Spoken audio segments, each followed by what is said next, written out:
ఈరోజు మన పాఠం ఏమిటంటే దేవాలయము నాడు నేడు లేక వివిధ కాలాల్లో దేవాలయము.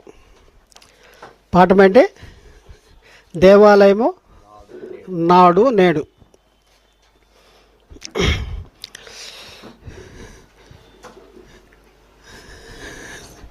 అర్థమైంది కదా, హెడ్డింగ్ అర్థమైంది. అయితే ఇది మనం చెప్పవలసిన అవసరం ఉంది. దేవాలయము నాడు నేడు అనే అంశము మనం చెప్పవలసిన అవసరం ఉంది. ఎందుకు చెప్పాలి కదా, ఉపోద్ఘాతం. ఇదేంటి ఉపోద్ఘాతం. అసలు ఎందుకు చెప్పవలసిన అవసరం ఉంది? అవసరం ఉందా లేదా? అవసరం ఉందా లేదా అంటే అవసరము చాలా ఉంది. ఏంటి అవసరం అనేసి మనం పరిశీలన చేసుకుంటే, ఈరోజు మనము క్రైస్తవులం కదా, క్రైస్తవులుగా ఉన్న మనము ఎవరిని ఆరాధించాలి? తండ్రి అయిన దేవుణ్ణి ఆరాధించాలి. ఎవరి ద్వారా? యేసుక్రీస్తు ద్వారా. మనం మాట చేత కానీ క్రియల చేత కానీ మీరు ఏమి చేస్తున్నో ప్రభు అయిన యేసుక్రీస్తు ద్వారా తండ్రి అయిన దేవునికి కృతజ్ఞతాస్తుతులు చెల్లించాలి. తండ్రి అయిన దేవునికి కృతజ్ఞతాస్తుతులు చెల్లించాలి. అయితే మనం మనము సండే వెళ్తున్నారు కదా మన వాళ్ళు. ఎక్కడికి వెళ్తున్నారు? ఎక్కడికి వెళ్తున్నాం? మందిరానికి వెళ్తున్నాం, దేవాలయానికి వెళ్తున్నాం, గుడికి వెళ్తున్నాం అని అంటున్నారు కదా, అని అంటున్నారు. చూడండి, అయితే ఎందుకు అలా అంటున్నారు? అది కరెక్టా? అది కరెక్టా?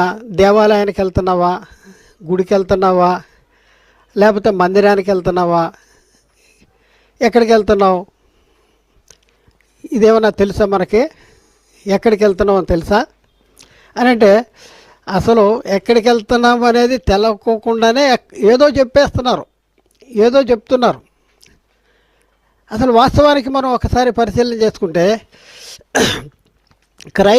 ఈ మాటలు చెప్తున్నటువంటి ఎవరైతే క్రైస్తవులుగా ఉన్నారో వాళ్ళు తమకున్న ఆధిక్యతను తామే గుర్తించలేనటువంటి పరిస్థితుల్లో ఉన్నట్టు మనకు అర్థమవుతుంది బైబిల్ని బట్టి. దాన్ని బట్టి వారు కలిగి ఉన్న మహిమ, ఆధిపత్యము, వారు ఎలాంటి మహిమ కలిగి ఉన్నారో వాళ్ళు తమ్మును తాము గుర్తించుకోలేక ఒక ప్రార్థనా స్థలముని వీళ్ళు ఏమంటున్నారంటే దేవాలయం అంటున్నారు. ఇదేంటిది? ప్రార్థనా స్థలము. మరి దేవాలయం ఏది దేవాలయం? ఇది మనకు కావాలి. దేవాలయానికి వెళ్తున్నారా, లేకపోతే దేవాలయములు కూడుకునే స్థలానికి వెళ్తున్నారా? కూడుకునే స్థలానికి వెళ్తున్నాం. అయితే దేవాలయము ఏది? మందిరం ఏది? గుడి ఏది? దేవాలయం ఏది? దేవుడు ఉండాలి, గుడిలో దేవుడు ఉండాలి. ఇప్పుడు గుడి అంటే ఏది? దేవాలయం అంటే ఏంటి? మందిరం అంటే ఏంటి? ఇప్పుడు ప్రస్తుత కాలంలో మనం ఇప్పుడున్న ప్రస్తుత కాలంలో మనము క్రైస్తవులుగా ఉండి మరణంలో నుండి జీవంలోని దాటామని చెప్పుకుంటూ, నరక పరిస్థితిని పరలోక పరిస్థితి పొందుకున్నామని చెప్పుకుంటూ, మరి సాతాను కుటుంబంలోంచి దేవుని కుటుంబంలో చేర్చబడిన మనము, ఇంత మహిమ కలిగినటువంటి మనము అసలు మనం ఎలా ఉండాలి, ఎలా ఉంటున్నాము, ఎలా ఉండాలని బైబిల్ చెప్తుంది, నువ్వు ఎవరు అని బైబిల్ చెప్తుంది అనే సంగతి నీకు తెలవకోకుండా ఉండాలి. ఇదే నా టెక్నిక్ అంటున్నాడు, ఇదే నా తంత్రం. ఎవరు అంటున్నారు? సాతాను. చూడండి, సాతాను ఎంత లాంటివాడంటే, ఎక్కడికి వెళ్తున్నారు బ్రదర్ అంటే మందిరానికి వెళ్తున్నాం, దేవాలయానికి వెళ్తున్నాం అంటాడు. ఇలా వాళ్ళకి బైబిల్లో ఉన్న సత్యాలు తెలవకోకుండా నీ నోటముట ఆ మాట చెప్పించేది ఎవరంటే సాతాను. వాస్తవానికి దేవాలయాలు ఎవరు అనేసి మనం పరిశీలన చేసుకుంటే, ఈ దీన్ని ఏమంటాం? దేవాలయాలు కూడుకునే స్థలం. దేవాలయాలు ఎవరు? మనమే దేవాలయం. మీ దేహము దేవుని ఆలయమని, దేవుని ఆలయమని, మీలోనున్న పరిశుద్ధాత్మకు, మీ దేహము దేవుని ఆలయమని, మీరు పరిశుద్ధాత్మకు నిలయమని మీరు ఎరగరా అంటాడు. అయితే ఇప్పుడు ఒకసారి ఆలోచిద్దాం. మరి నిజమేనా మనల్ని సాతాను మోసం చేస్తున్నాడా? ఏమైనా మోసం చేస్తున్నాడా? సాతాను మోసం చేస్తున్నాడు. నీకు తెలవకుండానే నువ్వే ఆలయం కింద ఉండవలసిన అది పోయి నేను ఆలయానికి వెళ్తున్నావు అని నీతో అనిపిస్తున్నాడు. అంటే ఎంత మోసం చేస్తున్నాడు? నీ అభిప్రాయం మారిపోయింది. అసలు నువ్వు ఆలయం అయితే నీలో ఎవరు ఉండాలి? దేవుడు ఉండాలి కదా. దేవుడు ఉండాలంటే నువ్వు ఎలా ఉండాలి? ఆలయంగా ఉండాలంటే నువ్వు ఎలా ఉండాలి? నేను పరిశుద్ధుని కనుక మీరు కూడా పరిశుద్ధులుగా ఉండాలి. మనం దేవుని ఆలయం కింద ఉండాలంటే ఎంతో పరిశుద్ధంగా మన దేహాల్ని దేవుని నిలయాలుగా మనం సిద్ధపరచాలంటే ఎంతో పవిత్రంగా, పరిశుద్ధంగా, నీతిగా, యథార్థంగా, సత్యంగా ఇలా మనం మలుచుకోవాలి. ఇవన్నీ ఎలా వస్తాయనేది తర్వాత చెప్తాం. ఈ క్యారెక్టర్స్ అన్నీ మళ్ళీ ఎలా డెవలప్ అవుతాయి? మనలో దేవుడు ఉండాలంటే ఈ క్యారెక్టర్స్ మనకు ఉండాలి. ఈ క్యారెక్టర్స్ మనకు ఉండాలంటే మనం ఏం చేయాలి? ఇది మనం నేర్చుకుందాం. అయితే వాస్తవానికి మనం పరిశీలన చేసుకుంటే క్రైస్తవుల్ని సాతాను అప్పుడు మోసం చేశాడు ఆదాము వల్ని, ఇప్పుడు కూడా మోసం చేస్తున్నాడు. మనలో భక్తి ఉంది, మనలో ఆసక్తి ఉంది, కానీ మన ఆసక్తి దేవుని జ్ఞానానుసారంగా లేకుండా చేయాలి. అదే నా టాక్టిక్స్ అంటున్నాడు వాడు. సాతాను ఏమంటున్నాడంటే మీరు భక్తి కలిగి ఉండండి, మీరు ఆసక్తి కలిగి ఉండండి, ఎంతనా ఉండండి, భజన చేయండి, అన్నీ చేయండి, కానీ బైబిల్లో ఉన్న ఉద్దేశం మీరు నెరవేర్చకూడదు, అది మీలో ఉండకూడదు అని అంటున్నాడు. అందుకనే అపోస్తలుడైన పౌలు ఇశ్రాయేలీయుల గురించి వాపోతున్నాడు. రోమాపత్రిక 10:1 నుంచి చూస్తే అక్కడ ఏముందంటే, సహోదరులారా, ఇశ్రాయేలీయులు రక్షణ పొందవలననే నా హృదయాభిలాషయు వారి విషయమైనా నేను దేవునికి చేయు ప్రార్థన ఉన్నది. వారు దేవుని యందు ఆసక్తి గలవారని నేను వారిని గురించి సాక్ష్యం ఇచ్చుతున్నాను. అయినను వారి ఆసక్తి జ్ఞానానుసారమైనది కాదు అంటున్నాడు. జ్ఞానానుసారమైన వారు మనుషుల పద్ధతులను, దేవోపదేశంలోనే నన్ను వ్యర్థముగా ఆరాధిస్తున్నారు. ఈరోజు కూడా జరిగేది అదే. ఇప్పుడున్న పరిస్థితుల్లో మన దగ్గరికి వద్దాం. మనము దేవుని ఆలయాలు, బైబిల్ ఏం చెప్తుందంటే మీరు దేవుని ఆలయమై ఉన్నారు, మనము జీవము గల దేవుని ఆలయమై ఉన్నాము అంటాడు. మనము జీవనం గల దేవుని ఆలయం కావాలంటే ఏం జరగాలి? ఏం జరిగితే మనం జీవం వల్ల దేవుని ఆలయం అవుతాం? మొట్టమొదట ఏం జరగాలి? దేవునికి మనకి మధ్యలో ఏముంది? పాపక్షమ. పేతురు అదే అంటున్నాడు కదా. వీళ్ళు అంటున్నారా, అయ్యలారా రక్షణ పొందాలంటే ఏం చేయాలంటే పేతురు పాపక్షమాపణ నిమిత్తము ప్రతివాడు యేసుక్రీస్తు నామములో బాప్తిజం తీసుకోవాలంటాడు. బాప్తిజం తీసుకోండి, అప్పుడు మీరు పరిశుద్ధాత్మని వరాలు కాదు ఇక్కడ, వరము అంటే ఆత్మ వరము. అబ్రహాంకి ఇచ్చింది వరము, ఆత్మను గురించిన వాగ్దానము. క్రీస్తునందు అన్ని జనులు పొందుటికే క్రీస్తు మన కోసము శాపమై మనలను ధర్మశాస్త్రం యొక్క శాపము నుండి విమోచించాడు. వరం అనేది భాషలకు సంబంధం లేదు. వరం అంటే ఆత్మ బతికించబడటం. ఆత్మ వరమును పొందుతారు, పాప క్షమాపణ జరుగుద్ది. అయితే ఈ పాప క్షమాపణ జరగాలంటే ఏం చేయాలి? రక్షణ పొందాలంటే ఏం చేయాలి? పాప క్షమాపణ పొందాలంటే ఏం చేయాలి? మొట్టమొదటి ఏం పోవాలి? పాప క్షమాపణ. యేసుక్రీస్తు ఎందుకు వచ్చాడు ఈ లోకానికి? పాపాన్ని తీసివేస్తానికి వచ్చాడు, పాపుల్ని వెతికి రక్షిస్తానికి వచ్చాడు, నశించిన దాన్ని వెతికి రక్షిస్తానికి వచ్చాడు. యేసుక్రీస్తు వచ్చి ఏం చేశాడు? సిలువలో యేసుక్రీస్తు ఆయన సిలువలో ఏం చేశాడు? మరణమును నిరర్ధకము చేసి జీవమును అక్షయతను సువార్త వల్ల వెలుగులోనికి తీసుకొచ్చాడు. ఎక్కడుందన్నమాట? 2 తిమోతి 1:9 ఆ క్రీస్తు యేసు మరణమును నిరర్ధకము చేసి జీవమును అక్షయతను సువార్త వలన వెలుగులోనికి తెచ్చాడు. అంటే మనము దేవాలయము, మీరు జీవము గల దేవుని ఆలయము అనేసి బైబిల్ చెప్తుంది. మీరు జీవము గల దేవుని ఆలయము అని చెప్తుంది. చూద్దాం, ఆ రిఫరెన్స్లు చూసిన తర్వాత నువ్వు ఎప్పుడు దేవాలయం అవ్వాలి. చూడండి, ఇది చాలా, ఇప్పుడు చెప్పిన దానికంటే ఇది చాలా 100 రెట్లు ఇంపార్టెంట్. ఇప్పుడు చెప్పేది చాలా జాగ్రత్తగా ఉండాలి. ఎందుకంటే నువ్వు ఇప్పుడు ఎవరి గురించో మనం విన్నావు, ఇప్పుడు నీ గురించి నువ్వు వినాలి. నువ్వు ఏమి వింటున్నావు? నిజంగా నువ్వు దేవాలయం కింద ఉన్నావా, దొంగల గుహగా ఉన్నావా? ఇప్పుడు నిర్ధారణ అయిపోద్ది. ఎవరెవరు దేవాలయం కింద ఉన్నారు, ఎవరెవరు దొంగల గుహగా ఇప్పుడు ఉన్నారు అనేసి మనకు అర్థం అవుద్ది. చూద్దాం చూడండి కొన్ని వచనాలు. ఎక్కడంటే 1 కొరింథీ పత్రిక 3:16-17 వచనాలు. మీరు దేవుని ఆలయమే ఉన్నారనియు దేవుని ఆత్మ మీలో నివసించుతున్నాడని మీరు ఎరగరా. చాలండి. మీరు దేవుని ఆలయమే ఉన్నారని దేవుని ఆత్మ మీలో నివసించుతున్నాడని మీరు ఎరగరా అని అంటారు. దేవాలయము, మీరు దేవాలయము. చూద్దాం 1 కొరింథీ పత్రిక 6:19-20 వచనం. మీ మీ దేహము దేవుని వల్ల మీకు అనుగ్రహించబడి మీలోనున్న పరిశుద్ధాత్మకు ఆలయమే ఉన్నదని మీరు ఎరగరా.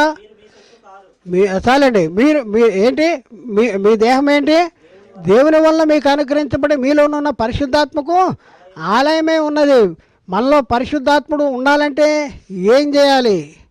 నేనైనా ఆత్మ ఉంది, పరిశుద్ధాత్మ మనలో ఉండాలంటే ఏం చేయాలి? నీ హృదయంలో ఏం ఉండాలి? ఆత్మ యొక్క నియమం ఉండాలి. ఆత్మ యొక్క నియమము మన హృదయంలో ఉంచుకోవాలి. అప్పుడు పరిశుద్ధాత్మకి నిలయాలిగా ఉంటాం మనం. 2 కొరింథీ 6:16 వచనం. మనము దేవుని ఆలయమునకు విగ్రహమునకు ఏమి పొందిక? మనము జీవము గల దేవుని ఆలయమే ఉన్నాము.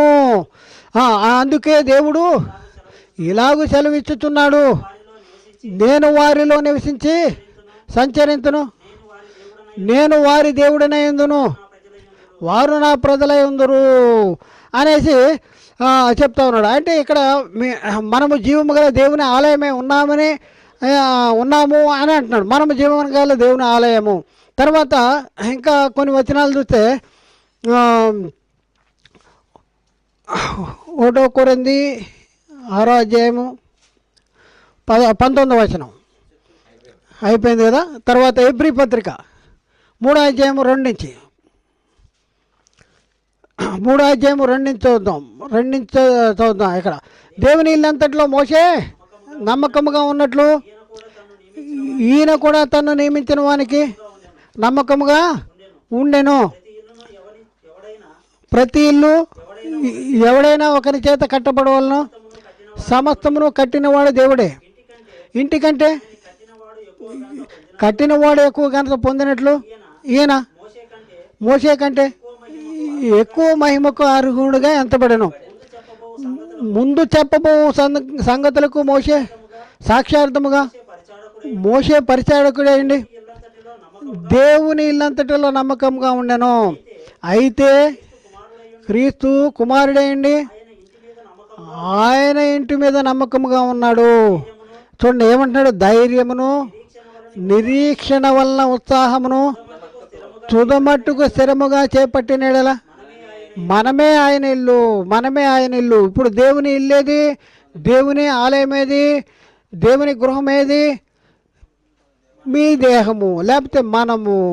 ఈ దేహంలో ఏముండాలి? మందస్సము ఉండాలి. మందస్సములో అంటే హృదయంలో ఏముంచుకోవాలి? దేవుని ఆజ్ఞలు ఉంచుకోవాలి. ఇక్కడ చూద్దాం. అయితే క్రైస్తవులు మరి ఈ రకంగా ఆత్మ సంబంధమైన మందిరాలుగా కట్టబడాలంటే దేని చేత కట్టబడాలి? వీళ్ళకి ప్రకటించబడవలసినటువంటి వాక్యం ఏది? ఏ వాక్యాన్ని హృదయంలో ఉంచుకోవాలి? ఏ వాక్యాన్ని ఉంచుకోవాలి? మోషే వాక్యాన్ని ఉంచుకోవాలా? లేకపోతే పాత నిబంధన చరిత్రలు చెప్పాలా? లేకపోతే శాస్త్రజ్ఞుల బతుకులు చెప్పాలా? లేకపోతే ఈ ఖగోళ శాస్త్రాన్ని చెప్పాలా? లేకపోతే ఇంకేదైనా చెప్పాలా? అవన్నీ నాకు రాట్లా. వాళ్ళు చెప్పాయని మనకి అనవసరం, మనకి రావు. ఎందుకంటే మనం లేదు, మనకి ఇదే వస్తుంది, అది రాదు. అయితే ఏది పెట్టుకోవాలి? బొడ్డ పైసా దమ్మిడి లాభం లేదు, అవి దమ్మిడికి కూడా లాభం లేదు. అవన్నీ ఈ చరిత్రలన్నీ బుడ్డ పైసా, రాగి పైసా, ఒక్క పైసాకు కూడా పనికిరావు. ఏది పెట్టుకోవాలి? ఈరోజు దొంగ దోచుకున్నవాడు సాతాను అపవాది నీ హృదయంలో, నువ్వు దేహము దేవుని ఆలయంగా ఉండాలంటే నీ హృదయంలో ఏది ఉంచాలో, ఏది ప్రకటించాలో అది ప్రకటించుకోకుండా అవసరం లేని దాన్ని తీసుకొచ్చి చెత్త డంపు చేస్తున్నారు చూడాళ్ళు. చెత్త, మురికి, మున్సిపాలిటీ చెత్త డంపు చేసినట్టు పనికి రాని చెత్త, ఈ ఈ ప్రకృతి సంబంధమైన, భూ సంబంధమైన, దెయ్యముల బోధ, ఈ లోక సంబంధమైన బోధ తీసుకొచ్చేసి డంపు చేస్తే వీళ్ళు ఏం చెప్తున్నాడండి అబ్బా అని తప్పిళ్ళు కొట్టేస్తున్నారు, ఇదిలేసేస్తున్నారు. సినిమాలు అనుకుంటున్నా తప్పిళ్ళు కొట్టడానికి ఇదిలేస్తానికి ఇదే ఏం పెడుతున్నావు నువ్వు దేవాలయం కింద మారాలా? నీ దేహము దేవాలయం కింద మారాలా? అయితే నీ హృదయంలో ఏది ఏది ఇన్సర్ట్ చేయాలి, ఏది పెట్టాలి, ఇది కావాలి, ఇది కావాలి, ఇది కావాలి, ఇదే చేయి. నీకు వచ్చిన పాండిత్యం, సైడ్ పుస్తకాలు చదివి ఆ పాండిత్యం, ఇంకో పుస్తకాలు చదివి ఆ పాండిత్యం ఇక్కడ చెప్పొద్దయ్యా. ఇక్కడ చెప్తే వీళ్ళు దొంగల గుహగా మారిపోతారయ్యా. వీళ్ళు దేవాలయం కింద మారాలంటే ఓన్లీ క్రీస్తు బోధ వినటం ద్వారా విశ్వాసము, వినట క్రీస్తుని గురించిన మాట. పౌలు చెప్తున్నాడు, నేను నేర్పరి శిల్పకాల పునాది వేసి తిని మరి ఒకడు దాని మీద కట్టుతున్నాడు, వేయబడిన పునాది తప్ప మరొకడు వేయనేరడు, ఈ పునాది క్రీస్తే, ఈ పునాది క్రీస్తే. అలాగే 1 కొరింథీ పత్రికల 15 అధ్యాయంలో అపోస్తలుడైన పౌలు చెప్తున్నాడు, సహోదరులారా నేను మీకు ప్రకటించిన సువార్తను మీకు తెలియపరుస్తున్నాను, మీరు దాని ఏందే నిలిచి ఉన్నారు. మీ విశ్వాసము వ్యర్థమైతేనే కానీ నేను ఏ ఉపదేశ రూపముగా మీకు సువార్తను మీకు ప్రకటించుతును, ఆ ఉపదేశమును, సువార్తను, ఆ సువార్తను గట్టిగా పట్టుకునే ఆ సువార్త వల్ల మీరు రక్షణ పొందువారు. కాబట్టి ఆ సువార్త వల్ల మీరు రక్షణ పొందుతారు. కాబట్టి సాతానుగాడు ఏం చేస్తానంటే సువార్త చెప్పుకోకుండా నీకున్న పాండిత్యం వాడికి లోక సంబంధి కదా, ఆడికున్న పాండిత్యం అంతా బుర్రలో కూర్చోబెట్టేసి అదే చెప్పు. వీళ్ళు తప్పిట్లు కొట్టేస్తారు, వీళ్ళు గంతలేస్తారు. ఎందుకంటే వాళ్ళు దేవుని ఆలయాలు కాదు కదా, వాళ్ళకి అది అవసరం లేదు, వాక్యం అవసరం లేదు. ఏ వాక్యం అయితే రక్షణ పొందుతారో ఆ వాక్యం చెప్పుకోకుండా కాలక్షేపం చేస్తావా? ఈ టైంలో ఆలోచన చేయండి, ఎంత మోసం చేస్తున్నాడో ఇప్పుడు మనం చూద్దాం. చాలా ఇంపార్టెంట్, ముగిస్తాను నేను, అయినా చాలా జాగ్రత్తగా వినండి. ఎఫ్సీ పత్రిక 2వ అధ్యాయము 20-22 వచనాలు.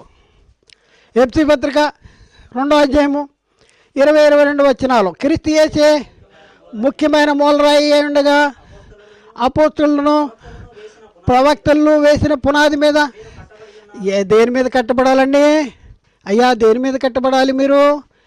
క్రీస్తు యేసే ముఖ్యమైన మూలరాయి ఉండగా అపోస్తలులు ప్రవక్తలు ఈరోజు సంఘానికి ప్రకటించవలన అన్ని జనులకు కానీ లోకానికి కానీ ఎవరికి కానీ ఏం ప్రకటించాలి? క్రీస్తు యేసే ముఖ్యమైన మూలరాయి ఉండగా అపోస్తలులు ప్రవక్తలు వేసిన పునాదే చెప్పాలి. అపోస్తలులు ప్రవక్తలు వేసిన పునాది మీద మనం కట్టాలి. మీరు కట్టబడుతున్నారు. ప్రతి కట్టడను ఆయనలో చక్కగా అమర్చబడి ప్రభువునందు పరిశుద్ధమైన దేవాలయముటకు ఏమంటే మీ హృదయంలో ఏ మాటలు ఉండాలో ఆ మాటలు చెప్పుకోకుండా క్రీస్తు యేసే ముఖ్యమైన మూలరాయి, అపోస్తలులు వేసి ప్రవక్తలు వేసిన పునాది హృదయంలో ఉండకోకుండా ఎన్నో లోక సంబంధమైన సంగతులు తీసుకొచ్చి హృదయంలో ఉంచేసి దేవుని మహాశక్తి ఇతడేనేమో అనేసి ప్రజలతో అనిపించుకుంటూ మనలందరినీ ఎక్కడికి తీసుకెళ్ళడానికి ప్రయత్నం చేస్తున్నాడు చెప్పండి? నిత్య నరకానికి తీసుకెళ్ళడానికి ప్రయత్నం చేయాలి. జాగ్రత్తగా ఉండాలి. లోక సంగతులు నీకు అనవసరం. ఏది చెప్పాలి, ఏది వినాలి, నువ్వు నీ హృదయంలో ఏది కూర్చోవాలి, నువ్వు దేవుని ఆలయం కింద మార్చబడాలా, నీ హృదయంలో ఏది ఉండాలి చూద్దాం. ఎక్కడ? 1 పేతురు పత్రిక 2వ అధ్యాయం 4-5 వచనాలు. 1 పేతురు 2వ అధ్యాయం 4-5 వచనాలు. మనుష్యుని చేత విసర్జించబడినను దేవుని దృష్టికి ఏర్పరచబడినది అమూల్యమును సజీవమునైన రాయగు ప్రభువునొద్దకు వచ్చిన వారే యేసుక్రీస్తు ద్వారా దేవునికి అనుకూలమునగు ఆత్మ సంబంధమైన బలులు అర్పించుతూ పరిశుద్ధ యాజకులగినట్లు మీరును సజీవమైన రాళ్ల వలె ఉండి ఆత్మ సంబంధమైన మందిరములుగా కట్టబడుతున్నారు. ఆత్మ సంబంధమైన మందిరాలుగా కట్టబడాలంటే మీ హృదయంలో ఏది ఉండాలి? దేవుని వాక్యం ఉండాలి. ఈ కాలంలో సంఘము దేన్ని బట్టి నడుచుకోవాలి, దేని మీద కట్టబడాలి? క్రీస్తు. కాబట్టి మీరు ఏ బోధన మీ హృదయంలో ఉంచాలి? ఏ బోధన? ధర్మశాస్త్ర సంబంధమైన బోధ ఉంచుకోవాలా, లోక సంబంధమైన బోధ ఉంచాలా, ఇంక ఏ సంబంధమైన బోధ ఉంచాలా, లేకపోతే అపోస్తలులు ప్రవక్తలు వేసిన పునాది మన హృదయంలో ఉండాలి? ఏది ఉండాలి చెప్పండి? ఏది ఉండాలి? ఏది ఉండాలి చూద్దాం. హెబ్రీ పత్రికలో 8వ అధ్యాయము 8 నుంచి చూద్దాం. 8వ వచనం కానీ చూద్దాం. హెబ్రీ పత్రిక 8వ అధ్యాయం 8వ వచనం. అయితే ఆయన అపేక్షించి వారితో ఇలాగ చెప్పుతున్నాడు, ప్రభు ఇట్లనను, ఇదిగో ఒక కాలం వచ్చుతున్నది, అప్పటిలో ఇశ్రాయేలీల ఇంటి వారితోనూ యూదా ఇంటి వారితోనూ నేను కొత్త నిబంధన చేయుదును. అది నేను ఐగుప్తులో నుండి వీరి పితలను వెలుపలికి రప్పించడికే వారిని చేయి పట్టుకున్న దినమున వారితో చేసిన నిబంధన వంటిది కాదు. చూడండి, నేను కొత్త నిబంధన చేస్తాను, అది వాళ్ళకి చేసిన నిబంధన వంటిది కాదు. ఆ నిబంధనను మీరు పాటించొద్దు. నేను కొత్త నిబంధన చేస్తాను, దాన్ని పాటించాలి. ఆ నిబంధన ఎక్కడ రాయబడింది? మొదటి నిబంధన ఎక్కడ రాయబడింది? రాతి పలకల మీద రాయబడింది. ఈ నిబంధన ఎక్కడ రాయబడింది? మెత్తనైన హృదయాల మీద. చూద్దాం 10వ వచనం కాడి నుంచి 8, 10 నుంచి 11. ఆ దినములైన తర్వాత ఇశ్రాయేలు ఇంటి వారితోనూ నేను చేయబో నిబంధన ఏదనగా వారి మనస్సులో ఏంటండి, ఎక్కడ ఉండాలండి? ధర్మ విధులు మనస్సులో ఉండాలి. మనస్సులో ఉంటా. ఒకప్పుడు ఎక్కడ వాళ్ళకి బోధించడానికి నువ్వు రా, నీకు ఏది ఇస్తాను, ధర్మశాస్త్రాన్ని ఇస్తాడు, రాతి పలకల మీద రాయబడింది. ఇప్పుడు ఎక్కడ రాస్తానంటున్నాడు? మనస్సుల్లో ధర్మ విధులు రాయుదును, వారి హృదయముల మీద వాటిని వ్రాయుదును, నేను దేవుడిని ఎందును. చాలండి, చాలు. 2 కొరింథీ పత్రిక 3వ అధ్యాయము 2, 4 వచనాలు. 2 కొరింథీ 3వ అధ్యాయము 2, 4 వచనాలు. 2 కొరింథీ మా హృదయముల మీద వ్రాయబడి ఉండి మనుషులందరూ తెలుసుకొనుతున్నట్లు చదువుకొనుతున్న మా పత్రిక మీరే కాదా?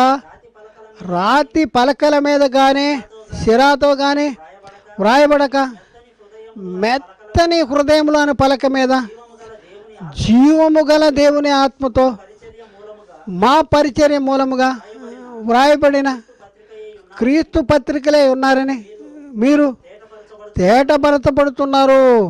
క్రీస్తు ద్వారా దేవుని ఎడల మాకిట్టి నమ్మకము కలదు. ఇక్కడ చూడండి, రాతి పలకల మీద కాదు కానీ సిరాతో కాదు కానీ మెత్తనైన హృదయములను పలక మీద దేవుని ఆత్మతో మా పరిచర్య మూలముగా వ్రాయబడుతున్న క్రీస్తు పత్రికలై ఉన్నారు. ఇప్పుడు అది ఎలా రాయాలంట? ఏ మాటలు రాయాలి? హృదయాల మీద. హృదయాల్లో ఏ మాటలు రాయాలి? అంట ఇక్కడ చూడండి, జీవము గల మెత్తనైన హృదయములు అను పలక మీద జీవము గల దేవుని ఆత్మతో మా పరిచర్య మూలముగా వ్రాయబడుతున్నారు. జీవము గల దేవుని ఆత్మతో మా పరిచర్య మూలముగా, ఆత్మ ద్వారా బోధించబడిన సంగతులను ఏం చేయాలి? ఎక్కడ రాయాలి? హృదయాల మీద రాయాలి. ఇప్పుడు ఒక్క మాట చూడండి, ఒక్క మాట బైబిల్లో తెస్తారు, అరగంట టీవీలో యాడ్ చెప్తారు వీళ్ళు. ఒక్క మాట బైబిల్లో తెస్తారు, 1 గంట సేపు ఒక శాస్త్రజ్ఞుడిని తిడుతూ ఉంటారు. ఒక్క మాట బైబిల్లో చెప్తారు, 1 గంట సేపు ఈ రాజకీయవేత్తలు తిడతారు. ఒక్క మాట బైబిల్లో చెప్తారు, ఇంకో గంట సేపు ఈ పేపర్ వాళ్ళని, ఈ మీడియా వాళ్ళని, వీళ్ళని తిడుతూ ఉంటారు. ఏంటి ఇదేనా మీ హృదయాల్లో రాసుకుంటున్నారు? ఏది రాసుకుంటున్నారు? మీ దేవాలయాలుగా మార్చబడాలంటే ఏం చేయాలి? ఏది రాయబడాలి? మీ హృదయాల మీద. చూడండి, ఎక్కడంటే కొలసీ పత్రిక 3వ అధ్యాయం 16వ వచనం. కొలసీ 3:16. సంగీతములతోనూ కీర్తనలతోనూ ఆత్మ సంబంధమైన పద్యములతోనూ ఒకరినొకడు బోధించుతూ బుద్ధి చెప్పుతూ కృపాసహితముగా మీ హృదయములలో గానము చేయుచు సమస్త విధములైన జ్ఞానంతో క్రీస్తు వాక్యమును మీలో సమృద్ధిగా నివసింపనీడి. క్రీస్తు వాక్యాన్ని మీలో సమృద్ధిగా నివసింపాలి. ఏ వాక్యమైతే నివసించాలో ఆ వాక్యాన్ని మీ హృదయంలో ఉండకోకుండా అవసరం లేని దాన్ని తీసుకొచ్చి మీ హృదయాన్ని చెత్త కుండీలాగా డంపు చేస్తున్నాడు. లోకంలో ఉన్న సంగతులన్నీ సాతానుగాడు. దానికి మనం బైబిల్లో చెప్తే మనకి ఆశ్చర్యం రాదు. లోకంలో చెప్తే ఇది బాగా తెలుసు, చాలా సంగతులు తెలుసు, ఇది పరిశుద్ధాత్మ బోధ కాదు, ఇది బయట బోధ తీసుకొచ్చి కూర్చోబెడుతున్నాడు. అందుకనే అంటాడు రోమపత్రికలో 10వ అధ్యాయంలో 8 నుండి మనం చూస్తే రోమాపత్రిక 10వ అధ్యాయము 8 నుంచి 11 వచనాలు. 8 నుంచి 11 అదేమని చెప్పుతున్నది? వాక్యము నీ యొద్దను నీ నోటను ఎక్కడ ఉండాలండి? వాక్యం ఉంటుందా లేదా? ఏది ఉంటుంది? వాక్యం ఉంటుందా లేదా? వాక్యం ఉంటుందా? ఏముంటుంది నీలో? నీ హృదయంలో ఏముంటుంది? నీ నోట్లో ఏముంటుంది? వాక్యం ఉండకూడదు. నా నా నా టాక్టిక్స్ అంటే, లేకపోతే నా తంత్రం అంటున్నాడు వీడు సాతానుగాడు. రెచ్చిపోతున్నాడు అక్కడి నుంచి రెచ్చిపోతున్నాడు. ఇక్కడే లేచిపోతున్నాడు. ఈ మాటలు చెప్పుకుంటే ఇక్కడ రెచ్చిపోతున్నాడు. ఎక్కడికి వెళ్తాడు చెప్పండి? మిమ్మల్ని దేవుని ఆలయాల కింద సిద్ధపరిస్తే దేవుని ఆత్మ మూలంగా పలికినటువంటి మాటలు క్రీస్తు యేసే ముఖ్యమైన మూలరాయి అపోస్తలులు ప్రవక్తలు వేసిన పునాది రాయాలి. లోపల నాటబడి మీ ఆత్మలో వ్యక్తిగల వాక్యమే చెప్పండి. ఆ వాక్యాన్ని మీ హృదయంలో ఉంచాలి. ఆ వాక్యమే మీ విశ్వాసులైన మీలో కార్యసిద్ధి జరిగేది ఏ వాక్యము? ఆ వాక్యమే ఈ హేతువు చేత మీరు దేవుని గురించి వర్తమాన వాక్యము మా వల్ల అంగీకరించినప్పుడు మనుషుల వాక్యమని ఎంతగా అది నిజముగా ఉన్నట్లు దేవుని వాక్యమని దాన్ని అంగీకరించారు కనుక మేము మీకు మానక దేవునికి కృతజ్ఞతాస్తుతులు చెల్లించున్నాము. ఆ వాక్యమే విశ్వాసులైన మీలో కార్యసిద్ధి. అందుకని అంటాడు మొదటి నుండి ఇక్కడ 1 యోహాను 2:22లో మీరు మొదటి నుండి దేన్ని వింటారో అది మీలో నిలవనీయుడి అంటాడు. మీరు కూడా కుమారుని యందును తండ్రి యందును నిలుతురు. ఇందాకడ మాట 1 దశలోనికి 2:13. అంతకు ముందు మాట యాకోబు పత్రిక 1:21. ఇంకా మనం చూసుకున్నప్పుడు 1 యోహాను 4:4లో అంటాడు మీలో ఉన్నవాడు లోకము చిన్నపిల్లలారా మీరు దేవుని సంబంధులు, మీలో ఉన్నవాడు లోకములో ఉన్నవానికంటే గొప్పవాడు కనుక మీరు వారిని జయించి ఉన్నారు. 2 కొరింథీ 6:16లో మనము జీవము గల దేవుని ఆలయమే ఉన్నామని అందుకు దేవుడు ఇలాగ నేను వారిలో నివసించి సంచరించుదును అని చెప్తా ఉన్నాడు. కాబట్టి ఇప్పుడు మనము దేని ద్వారా పుట్టింపబడాలి? క్రొత్త జన్మ జన్మించాలి. శరీరం మూలంగా జన్మించిన శరీరము, ఆత్మ మూలంగా జన్మించిన ఆత్మ. ఇప్పుడు లోక సంబంధమైన సంగతులు మనం విని క్రీస్తునందు విశ్వాసం ఉంచాలా అంటే అవసరం లేదు. దేనివల్ల? మీరు క్షయ బీజము నుండి కాదు కానీ అక్షయ బీజము అనగా జీవము గల దేవుని వాక్య మూలంగా పుట్టించాలి. వాక్యానికి బయటకు వెళ్ళొద్దు, పరిశుద్ధాత్మను బోధకు బయటకు వెళ్ళొద్దు. క్రీస్తు యేసే ముఖ్యమైన మూలరాయి అపోస్తలులు ప్రవక్తలు వేసిన పునాదికి బయటికి వెళ్ళామంటే ఫినిష్ అయిపోయినట్టే నీ జాతకం. అర్థమైందా? బయటికి వెళ్ళొద్దు. నువ్వు వెళ్ళి అనేక మందిని బయటికి చచ్చిన కుక్కల పీనుగుల్లాగా లాక్కెళ్ళిపోతున్నాడు. ఎంతోమంది చచ్చిన పీనుగుని తాడేసి లాక్కెళ్తున్నాడు. బయటికి వెళ్ళిపోతున్నాడు. క్రీస్తు యేసే ముఖ్యమైన నువ్వు క్రీస్తుని కనపరచాలంటే, దేవుని మహింపరచాలన్నా, క్రీస్తుని కనపరచాలన్నా నువ్వు దేవుని ఆలయం కింద నువ్వు కట్టబడి అనేక మందిని దేవుని ఆలయం కింద కట్టాలంటే ఏం చేయాలి? వాక్యం ఉంచాలి. వాక్యము వినుట ద్వారా విశ్వాసం, వినుట క్రీస్తుని గురించిన మాటల వల్ల కలుగును. ఏ మాట వల్ల కలుగుద్దు ఆ మాట మాత్రం మీరు చెప్పొద్దు. నిన్ను లోకంలో గొప్పవాడి కింద చేస్తా, నీకు ధనాన్ని ఇస్తా, అన్నీ ఇచ్చేస్తా, కానీ క్రీస్తు మాట వదిలేస్తావా? వదిలేస్తాను. అపోస్తలులు చావనైనా చేస్తావు. మేము మనుషుల మాటలు వినాలా, దేవుని మాటలు వినాలా? మేము మనుషులకి లోబడాలా, దేవునికి లోబడాలా? చెప్పక ఉండలేము. ఏం చెప్పారండి వాళ్ళు? యేసు క్రీస్తు మరణ సమాధి పునరుద్ధానము, క్రీస్తు పునరుద్ధాన సాక్షులు వాళ్ళు. ఈరోజు నువ్వు దేనికి సాక్షివి? దానికి సాక్షివా? దీనికి సాక్షివా? దీనికి సాక్షివా? దానికి సాక్షివా? దేనికి సాక్షి? ఒకసారి ఆలోచన చేసుకోవాలి. మారండి. ఇప్పటికైనా తెలుసుకుని మీ జీవితాలు మార్చుకుంటే మీ వల్ల మీరు బతుకుతారు, అనేక మందిని బతికిస్తారు. చూద్దాం 1 పేతురు 1:22లో మీరు క్షయబీజము నుండి కాక శాశ్వతముగు జీవము గల దేవుని వాక్యం మూలంగా అనగా అక్షయ బీజము నుండి పుట్టింపబడిన వారు అనేసి అక్కడ రాయబడింది. అలాగే 1 కొరింథీ 4:16 క్రీస్తు యేసునందు సువార్త ద్వారా నేను మిమ్మల్ని కంటిని. దేని ద్వారా కనబడాలి? నేను కన్నాను అనుకోండి. దేని ద్వారా కనాలి? సువార్త ద్వారా కనాలి. ఎందుకంటే సువార్తలో శక్తి ఉందండి.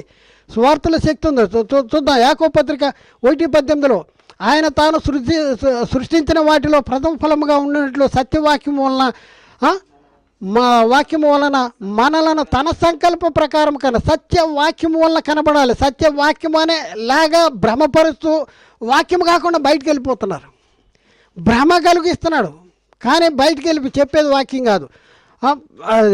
దేవుని కోసం మేము ఇది చేస్తున్నాం, క్రీస్తు కోసం చేస్తున్నాం అంటాడు కానీ ఒక్క మాట బైబిల్ చదువుతాడు కానీ బయటికి వెళ్ళిపోయే పరిస్థితి. కాబట్టి ఇప్పుడున్న పరిస్థితుల్లో మరి మనము దేని మీద మన దేవాలయం కావాలంటే ఏం చేయాలి? ఎవరు ఉండాలి మన హృదయంలో? దేని మీద కట్టబడాలి? పునాది మీద కట్టబడాలి. తర్వాత ముగిస్తున్నా. తర్వాత క్రైస్తవుల్లో దేవుడు ఎప్పుడు నిలిచుంటాడంటే ఆయన ఆజ్ఞ గైకుని వాడు ఆయన ఏందో నిలిచుంటాడు, ఆయన వానేందు నిలిచుంటాడు. తర్వాత క్రైస్తవుల్లో దేవుడు ఎప్పుడు నిలిచుంటాడంటే ప్రేమ ఎందు నిలిచి ఉండేవాడు దేవుని ఎందు నిలిచుంటాడు, దేవుడు వాని ఎందు నిలిచుంటాడు. 1 యోహాను 4:16, 1 యోహాను 4:16. తర్వాత ఆయన వాక్యము ఎవడు గైకొన్నో వాళ్ళలో దేవుని ప్రేమ నిజముగా నిలిచి ఉంటుంది. 1 యోహాను 2:5-6 తర్వాత నెక్స్ట్ మనము ఒకరినొకడు ప్రేమించిన దేవుడు మన యందు నిలిచుంటాడు. దేవుడు ఎప్పుడు ఉంటాడు? మనలో ఒకళ్ళొకడు ప్రేమించాలి. ఎందుకంటే దేవుడు ఏమై ఉన్నాడు? ప్రేమ స్వరూపి ఉన్నాడు. దేవుడు ప్రేమయ్య ఉన్నాడు. మనకిచ్చిన ఆజ్ఞ ఏంటి? ఇప్పుడున్న పరిస్థితిలో నిన్ను వల్లి పొరుగువాడిని ప్రేమించు. నేను దేవుని ప్రేమిస్తున్నాను అంటే సరిపోదు. కనిపించని దేవుణ్ణి ప్రేమిస్తున్నాం అనే రుజువు ఏంటంటే ఎదురుగా ఉన్న సహోదరుని ప్రేమించిన వాడే చూడని దేవుణ్ణి ప్రేమించేవాడు. కాబట్టి ముందు ఎవరిని ప్రేమించాలి? సహోదరుని ప్రేమించాలి. యేసు దేవుని కుమారుడని ఎవడు ఒప్పుకుంటాడో వానిలో దేవుడు నిలిచి ఉంటాడు, వాడు దేవుని యందు ఉంటాడు. యేసే తండ్రి అనే వాళ్ళు చాలామంది ఉన్నారు. యేసు తండ్రి అని అంటే ఫినిష్ అయిపోయినట్టే. యేసు ఎవరని నమ్మాలి? 1 యోహాను పత్రిక 4:15 యేసు దేవుని కుమారుడని ఎవడు ఒప్పుకున్నో వాళ్ళలో దేవుడు నిలిచి ఉన్నాడు. తర్వాత మనము దేవుని కుమారుడైన యేసు క్రీస్తునందు ఉన్నవారమే సత్యవంతుని యందు ఉంటాం. ముందు క్రీస్తులోకి రావాలి. క్రీస్తును ధరించుకోవాలి. బాప్తిజంలో ఎవరిని ధరించుకుంటున్నా? యేసు క్రీస్తులోనికి బాప్తిజం పొందిన మీరందరూ క్రీస్తును ధరించుకుంటున్నాం. యేసు క్రీస్తునందు ఉన్నవారమే సత్యవంతుని యందు ఉన్నాం. 1 యోహాను 5:19-20 1 యోహాను 5:19-20 ఒకడు నన్ను ప్రేమించిన ఎడల వాడు నా మాట గైకొన్న అప్పుడు నా తండ్రి వాడిని ప్రేమించును, మేము వాని ఎందుకు వచ్చి వాని యొద్ద నివాసము చేస్తాం. యోహాను సువార్త 14:23 యేసు అంటున్నాడు, అప్పుడు కాలంలో యూదులతో మాట్లాడుతున్నాడు, ఒకడు నన్ను సేవించిన ఎడల నా మాట గైకొన్ను అప్పుడు నా తండ్రి వారిని ప్రేమించును, మేము వాని ఎందుకు వచ్చి వాని యొద్ద నివాసము చేస్తాము అంటాడు.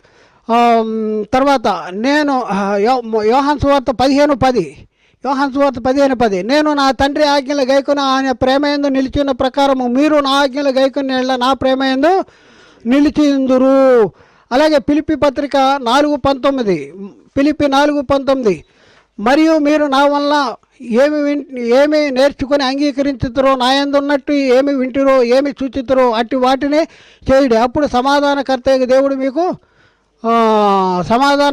దేవుడు మీకు తోడై ఉండును అనేసి రాయబడింది. కాబట్టి ఇప్పుడున్న పరిస్థితుల్లో మనం ఏం చేయాలి? ఇప్పుడున్న పరిస్థితుల్లో మనం ఒకరినొకరు ప్రేమించాలి. ఆజ్ఞ మనలో ఉంటే నన్ను ప్రేమించేవాడు ఆజ్ఞ గైకుంటాడంట, ఆజ్ఞ గైకునేవాడు ప్రేమిస్తాడంట. మరి ఆజ్ఞ మనలో ఉంటే మనం ఏం చేయాలి? ప్రేమించాలి. ఎవరిని ప్రేమించాలి? సహోదరుని ప్రేమించాలి. ప్రేమించండి. యేసుక్రీస్తు కాలంలో ఆయన చెప్తున్న సంగతి ఏంటంటే యోహాను సువార్త 13:34-35 యూదులతో చెప్తున్నాడు, మీరు ఒకరినొకరు ప్రేమింపవలనని మీకు కృతజ్ఞత ఇస్తున్నాను, నేను మిమ్మల్ని ప్రేమించినట్లే మీరు ఒకరినొకరు ప్రేమింపవలను అంటాడు.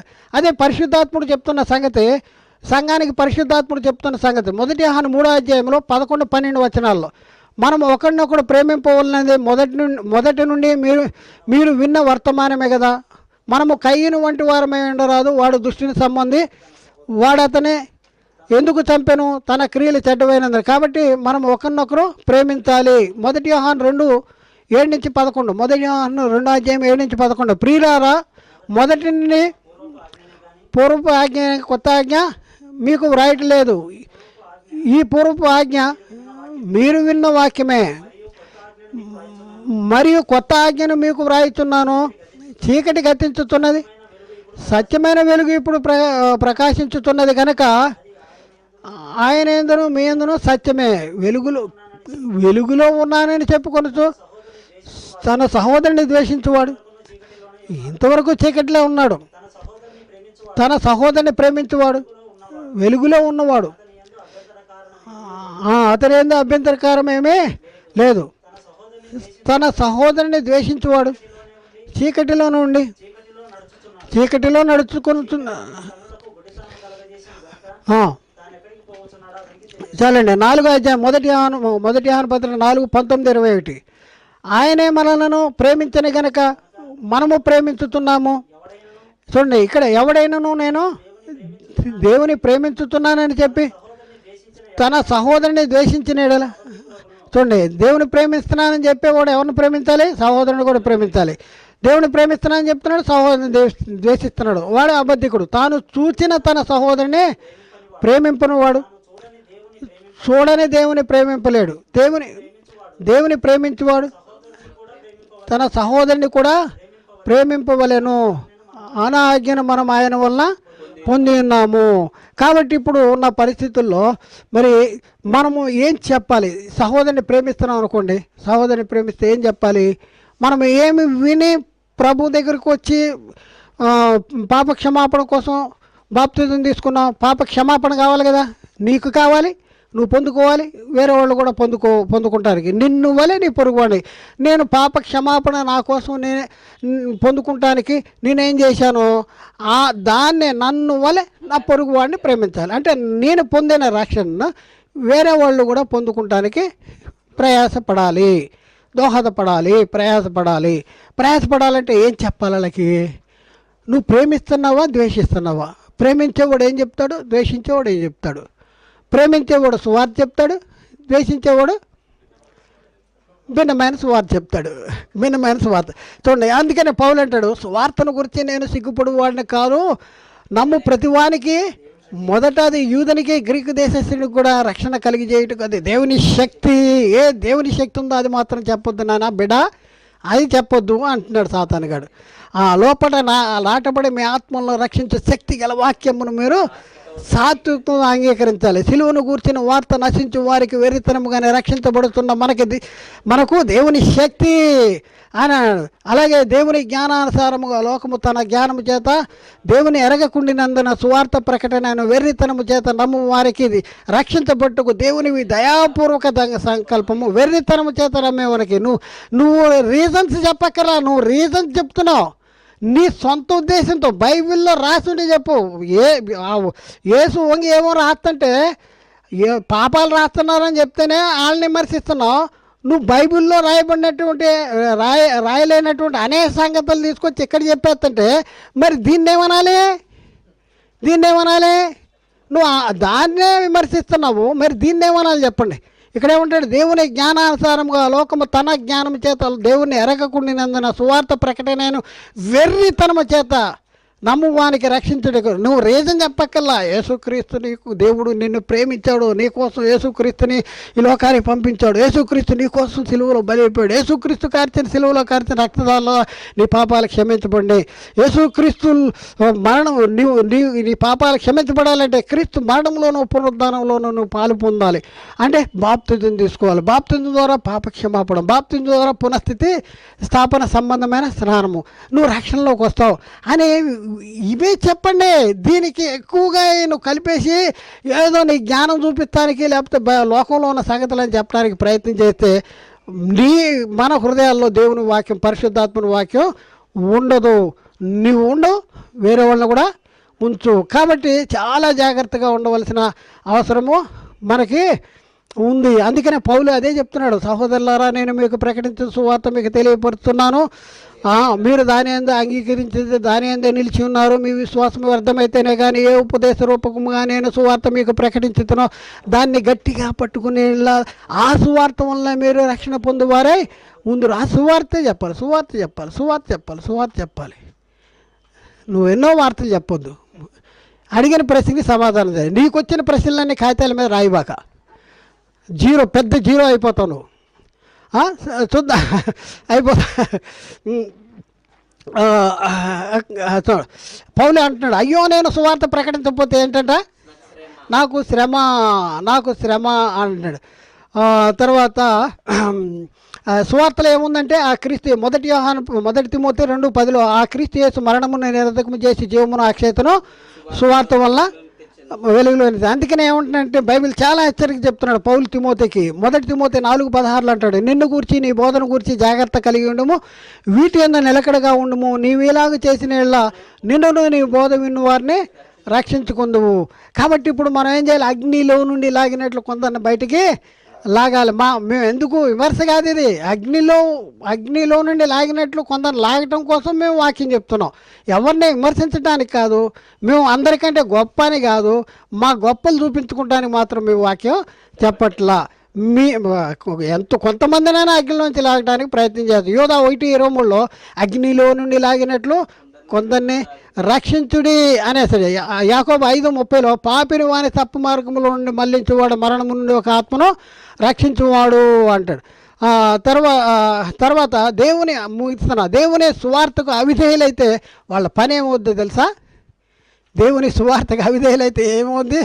ఇప్పుడు నేను చెప్పిన మాటలు కాదు, వాక్యము చెప్తా ఉంది. నువ్వు మీ దేహము దేవుని ఆలయం అవ్వాలంటే నీ హృదయంలో దేవుని వాక్యము ఉండాలి, ఉంచుకోవాల్సిన బాధ్యత మనది, చెప్పవలసిన బాధ్యత అది వాళ్ళది. కానీ ఏం చెప్తున్నారు తెలుసుకోవాల్సిన అవసరం మనకి ఉంది. అందుకని అంటాడు 1 పేతురు 4:17 అంటాడు, తీర్పు దేవుని ఇంటి యొద్ద ఆరంభము కాలము వచ్చి ఉన్నది, అది మన యొద్దనే ఆరంభమైతే దేవుని సువార్తకు అవిధేయులైన వారి సంగతి ఏమగును. 2 దశలోనిక 1:7 2 దశలోనిక 1:7 దేవుని ఎరుగని వారికి మన ప్రభు అయిన యేసుక్రీస్తు సువార్తకు లోబడిన వారికి ప్రతిదండన చేయనప్పుడు, ప్రతిదండన ఎవరెవరికంటే దేవుని ఎరగని వారికి, యేసుక్రీస్తు సువార్తకు లోబడిన వారికి ప్రతిదండన జరుగుద్ది అనేసి వాక్యం చెప్తుంది. కాబట్టి ఏం చేయాలి? ఇప్పుడున్న పరిస్థితుల్లో మనం ఏం చేయాలి? ఏం చేయవలసిన సంగతులు ఏం చేయాలంటే, ఇప్పుడున్న పరిస్థితుల్లో మనలో ఏది ఉంచుకోవాలి? మన హృదయంలో క్రీస్తు యేసే ముఖ్యమైన మూలరాయి, అపోస్తులు ప్రవక్తలు వేసిన పునాది క్రీస్తు. వీటి ద్వారా విశ్వాసము, వీటి క్రీస్తుని గురించిన మాట. ఏ మాట? పౌలు చెప్తున్నాడు, నేను మీకు సువార్త ప్రకటించాను. ఏంటి ఆ సువార్త?